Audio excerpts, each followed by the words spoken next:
Bhagyalakshmi serial. ಹಸಿವು ತಾಳಲಾರದೆ ಅಪ್ಪನ ಪರ ನಿಲ್ತಾರ ಮಕ್ಕಳು. ಕುಸುಮ ಆತಂಕ. ಹಬ್ಬ ಆದ್ರೂ ಮಕ್ಕಳಿಗೆ ಹಬ್ಬದ ಅಡುಗೆ ಉಣ್ಣೋಕೆ ಆಗ್ತಾ ಇಲ್ಲ. ಭಾಗ್ಯ ಅಡುಗೆ ಮಾಡೋಕೆ ಆಗದೆ ಕೂತಿದ್ದಾಳೆ. ಉಳಿದವರೆಲ್ಲ ಹಸಿವಿನಿಂದ ಇದ್ದಾರೆ. ಇನ್ನು ಮಕ್ಕಳು ಎಂದ ಮೇಲೆ ಹಸಿವು ಇನ್ನು ಸ್ವಲ್ಪ ಹೆಚ್ಚೇ ಆಗುತ್ತದೆ. ಹಾಗಾಗಿ ತನ್ವಿ ಹಾಗೂ ತನ್ವಯ್ ಇಬ್ಬರು ತುಂಬಾ ಹಸಿವಿನಿಂದ ಇದ್ದಾರೆ. ತಾಂಡವ್ ಈ ಸಮಯವನ್ನು ಸದುಪಯೋಗ ಪಡಿಸಿಕೊಳ್ಳುತ್ತಾನ. ಕುಸುಮ, ಧರ್ಮ ಹೀಗೆ ಮನೆಯ ಎಲ್ಲ ಸದಸ್ಯರು ಸಹ ಒಂದು ಕಡೆ ಕುಳಿತುಕೊಂಡು ಯೋಚನೆ ಮಾಡುತ್ತಿರುತ್ತಾರೆ. ಅವರೆಲ್ಲ ಊಟ ಮಾಡಲಾಗದೆ ತುಂಬಾ ಹಸಿವಿನಿಂದ ಯೋಚನೆ ಮಾಡುತ್ತಾ ಕುಳಿತಿರುತ್ತಾರೆ. ಹೀಗಿರುವಾಗ ಮೊದಲೇ ತಾಂಡವ್ ಅಡುಗೆ ಮಾಡಿರುತ್ತಾನೆ. ಅವನು ಮಕ್ಕಳನ್ನು ಊಟಕ್ಕೆ ಕರೆಯುತ್ತಾನೆ.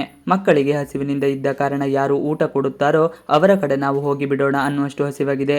ಆದ ಕಾರಣಕ್ಕೆ ಅವರು ತಾಂಡವ್ ಕರೆದಾಗ ಅವನಲ್ಲಿದ್ದಕ್ಕೆ ಹೋಗುತ್ತಾ ಇದ್ದಾರೆ. ಕುಸುಮ ಹಾಗೂ ಉಳಿದವರು ಅವರನ್ನು ಅನ್ನದ ಕಾರಣಕ್ಕೆ ತಡೆಯಲು ಸಾಧ್ಯ ಆಗ್ತಾ ಇಲ್ಲ. ಯಾಕೆಂದರೆ ಮಕ್ಕಳು ಹಸಿವಿನಿಂದಿರುವುದನ್ನು ಅವರು ಬಯಸುವುದಿಲ್ಲ. ಕುಸುಮ ಮನೆಯನ್ನು 2 ಭಾಗವನ್ನಾಗಿ ಮಾಡಿ ಮಧ್ಯದಲ್ಲಿ ಕೆರೆ ಎಳೆದಿರುತ್ತಾಳೆ.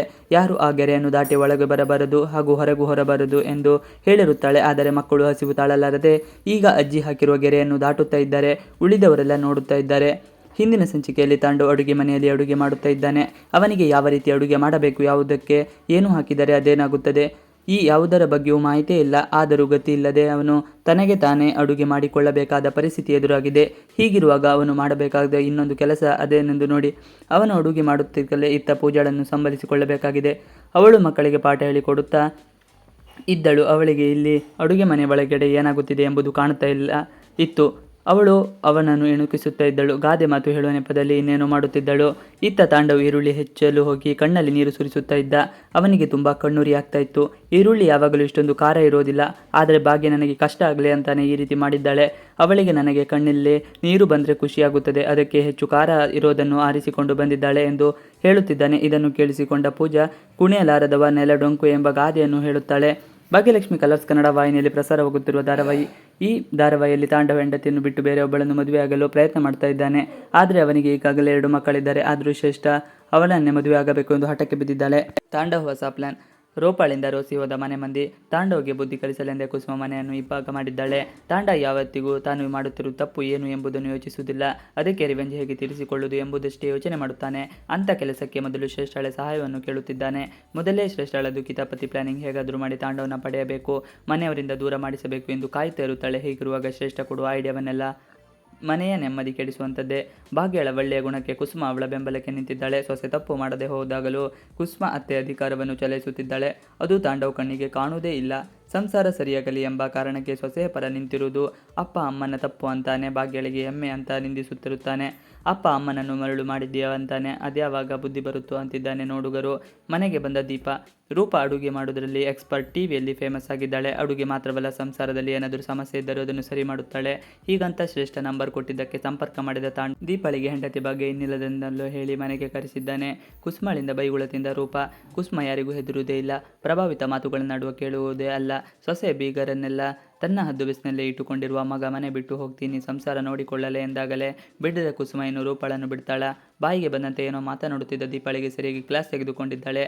ತಾಂಡವ್ ಉದ್ದೇಶವೇ ಅರ್ಥವಾಗುತ್ತಿಲ್ಲ. ರೂಪ ಮನೆಗೆ ಬಂದ ಮೇಲೆ ಎಲ್ಲರಿಗೂ ರಾಂಗ್ ಆಗಿಯೇ ಮಾತನಾಡುತ್ತಿದ್ದಾಳೆ. ಆದರೆ ತಾಂಡವ್ ಪ್ರತಿಯೊಬ್ಬರ ಬಗ್ಗೆಯೂ ಚೆನ್ನಾಗಿ ಪರಿಚಯ ಮಾಡಿಕೊಟ್ಟು ಕರೆದುಕೊಂಡು ಬಂದಂತೆ ಇದೆ.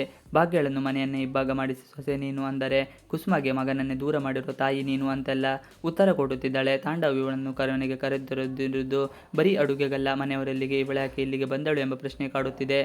ತಾಂಡವ್ ಉದ್ದೇಶವೇ ಅರ್ಥವಾಗ್ತಿಲ್ಲ. ಊಟದ ವಿಚಾರದಲ್ಲೂ ರೂಪ ವ್ಯಂಗ. ಇವತ್ತು ಹಬ್ಬ ಅಂತ ಭಾಗ್ಯ ಉಪ್ಪಿಟ್ಟು ಕೇಸರಿಬಾತ್ ಮಾಡಿದ್ದಳು. ಆದರೆ ಗುಂಡಣ್ಣ ಹಸಿವು ಎಂದು ಬಂದವನು ಎಲ್ಲವನ್ನು ಚೆಲ್ಲಿದ. ಮನೆಯವರೆಲ್ಲ ಟೆನ್ಷನ್ನಲ್ಲಿ ಇದ್ದರೆ ರೂಪ ಬಂದು ಅದರಲ್ಲೂ ವ್ಯಂಗ್ಯ ಮಾಡುತ್ತಿದ್ದಾಳೆ. ಹಬ್ಬಕ್ಕೂ ನಿಮ್ದೇನು ಉಪ್ಪಿಟ್ಟು ಕೇಸರಿಬಾತ್ ಮಾಡುವುದು ಎಂದು ಬೇರೆ ರೀತಿಯಲ್ಲಿ ಸವಾಲು ಹಾಕುತ್ತಿದ್ದಾಳೆ. ತಾಂಡವ್ ಪ್ಲಾನ್ ಏನು? ಮೊದಲೇ ಮನೆ ಡಿವೈಡ್ ಆಗಿದೆ. ಈಗ ಭಾಗ್ಯ ಇರುವ ಹಣದಿಂದನೇ ಮನೆ ನಡೆಸಬೇಕಾಗಿದೆ. ಈ ಕಷ್ಟವನ್ನು ಅರ್ಥ ಮಾಡಿಕೊಳ್ಳುವ ಮಕ್ಕಳೇ ಏನು ಕೇಳುತ್ತಿಲ್ಲ. ಈಗ ರೂಪ ಆಡುತ್ತಿರೋ ಮಾತುಗಳು ಭಾಗ್ಯಗಳನ್ನು ಸಂಕಷ್ಟಕ್ಕೆ ಸಿಲುಕುತ್ತಾ ಅಂತ ತಾಂಡವ್ ಪ್ಲಾನ್ ಕೂಡ ಇದೆ. ಆಗಿದೆಯೇ ನೋಡಬೇಕಿದೆ. ಎಲ್ಲಾರದವರು ನೆಲ ಡೊಂಕು ಎಂದನಂತೆ ಅನ್ನುವಂತಾಗಿದೆ ತಾಂಡವ್ ಪರಿಸ್ಥಿತಿ. ಭಾಗ್ಯ ಈ ಮನೆಯಲ್ಲಿ ಇರಲೇಬಾರದು ಎಂದು ಕಂಡೀಷನ್ ಮಾಡುತ್ತಿದ್ದ ತಾಂಡವ್ಗೆ ಬುದ್ಧಿ ಕಲಿಸಲು ಕುಸುಮ ಮನೆಯನ್ನು 2 ಭಾಗ ಮಾಡುತ್ತಾಳೆ. ಮನೆ ನೀನು ಕಟ್ಟಿದಾದರೂ ಈ ಮನೆ ನಿಂತಿರುವ ಸೈಟು ನಮ್ಮದು ಎಂದು ಹೇಳಿ ಮನೆಯನ್ನು ಇಬ್ಬಾಗ ಮಾಡುತ್ತಾಳೆ. ಇನ್ಮುಂದೆ ನೀನು ಒಂದು ಭಾಗದಲ್ಲಿರು, ನಾನು ನಮ್ಮ ಸೊಸೆ ಜೊತೆ ಇರುತ್ತೇವೆ ಎಂದು ಕುಸುಮ ಮಗನಿಗೆ ಬುದ್ಧಿ ಕಲಿಸಲು ಮುಂದಾಗುತ್ತಾಳೆ. ತಾನು ಅಂದುಕೊಂಡಿದ್ದ ಹೋಗಿದ್ದೆ, ಬಂದು ಇಲ್ಲಿ ನಡೆಯುತ್ತಿರುವುದೇ ಮತ್ತೊಂದು ಎಂದು ತಿಳಿದು ತಾಂಡವ್ ಏನು ಮಾಡಲಾಗದ ಪರಿಸ್ಥಿತಿಯಲ್ಲಿದ್ದಾನೆ.